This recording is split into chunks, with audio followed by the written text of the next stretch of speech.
Alright, in this video we'll be looking at graphing ellipses, and the equation that we'll be working with to solve those or to graph those ellipses are x minus h squared over a squared plus y minus k squared over b squared equals 1. Now there's three things we're going to need to know in order to graph an ellipse. One of those things is the center. Where is the center of the ellipse located?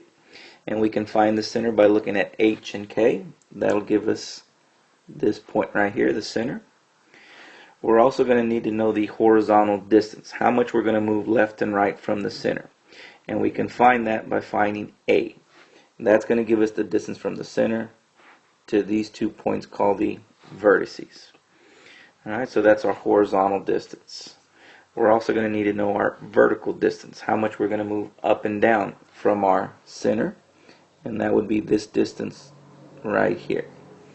So once we know these three things, we can graph an ellipse. So now let's go ahead and take a look at an example. Alright, here's our first example. We have the equation x minus 2 squared over 4 plus y plus 3 squared over 9 equals 1. So in order to graph this ellipse, the first thing we're going to need to do is find the center. And as we said earlier, the center is going to be h and k. H is going to be a positive 2. It's the opposite of this here. K is going to be 3, negative 3. It's also got to be the opposite of this here. Therefore, the center of our ellipse is going to be located at the order pair 2, negative 3. So I'm going to go ahead and find 2, negative 3 on my graph, which would be right here. And that right there is going to be the center of our ellipse. The next thing I'm going to need to do is find my horizontal distance, how much I'm going to move left and right from the center. And I can find that by taking the square root of this. So if I take the square root of 4, I'm left with 2. This is my horizontal distance, how much I'm going to move left and right from the center. So I'm going to move 2 in this direction, and I'm going to move 2 to the left, 2 from the center. Next thing I need to do is find my vertical distance, how much I need to move up and down. And we can find the vertical distance by taking the square root of 9. The square root of 9 is 3. So from the center I'm going to move up 3. From the center I'm also going to move down 3. Once I have these 4 points, it's just a matter of me connecting those points and creating an ellipse. So this would be the graph of x minus 2 squared over 4 plus y plus 3 squared over 9 equals 1. Alright, next example, we have x plus 4 squared over 25 plus y minus 1 squared over 4 equals 1. Once again, the first thing we're going to do is locate the center, h and k. H in this equation is negative 4. It's the opposite of this. K is positive 1. It's the opposite of this. So the center is going to be at the order pair negative 4, positive 1. So I'm going to go to my graph and find negative 4, positive 1, which is right here. Next thing I'm going to do is find my horizontal distance, how much we're going to be moving left and right. So to find that horizontal distance, we're going to take the square root of 25, which is 5. So from the center, I'm going to be moving left and right 5 units. So 1, 2, 3, 4, 5. And 1, 2, 3, 4, 5. Now I need to find my vertical distance. And the vertical distance can be found by taking the square root of 4. The square root of 4 is 2. So from the center, we're going to go up 2. We're also going to go down 2. So now that I have these 4 points, it's just a matter of me connecting these points and creating my ellipse. So this is the graph of x plus 4 squared over 25 plus y minus 1 squared over 4 equals 1.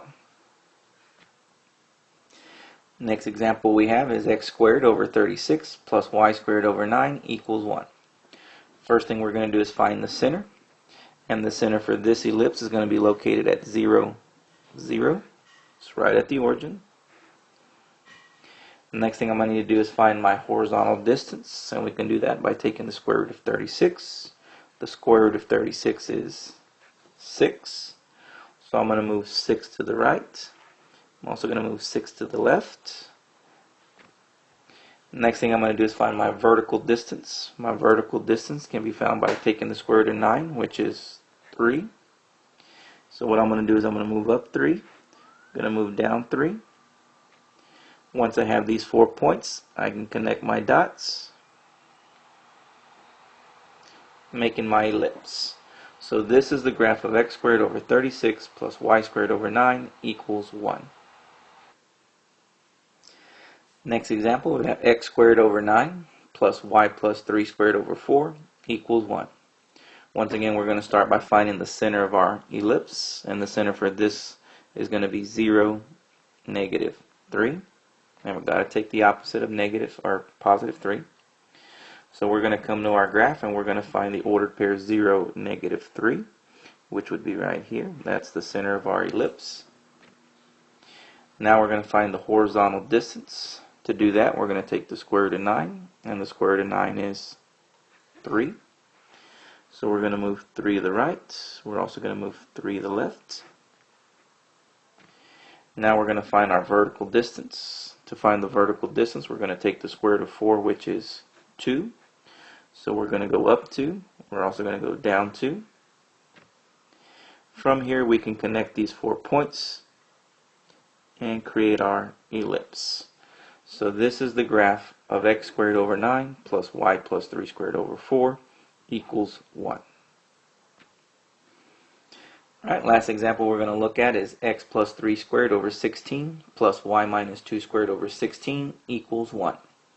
We're going to start by finding the center of our ellipse, and in this case that is going to be at negative 3, positive 2. Remember, I'm taking the opposite of these numbers here. So I'm going to come into my graph and find negative 3, positive 2. That's right here. Now I'm going to find my horizontal distance. To do that, we're going to take the square root of 16, which is 4. So we're going to move 4. So we're going to move 4 to the right. 1, 2, 3, 4. We're going to move 4 to the left. 1, 2, 3, 4. Now what we're going to do is we're going to find our vertical distance. To do that, we're going to take the square root of this 16, which is also 4. So what we're going to do is from the center, we're going to go up 4 units. 1, 2, 3, 4. And we're going to go down 4 units. 1, 2, 3, 4. So now I can connect these dots. And what you're going to notice in this particular case is this ellipse ends up being a circle. And in this case, the reason we get a circle is because you'll notice our horizontal distance and our vertical distance are exactly the same value. And because we have the same value, we end up moving the same distance all the way around this center. Therefore, we end up with a circle.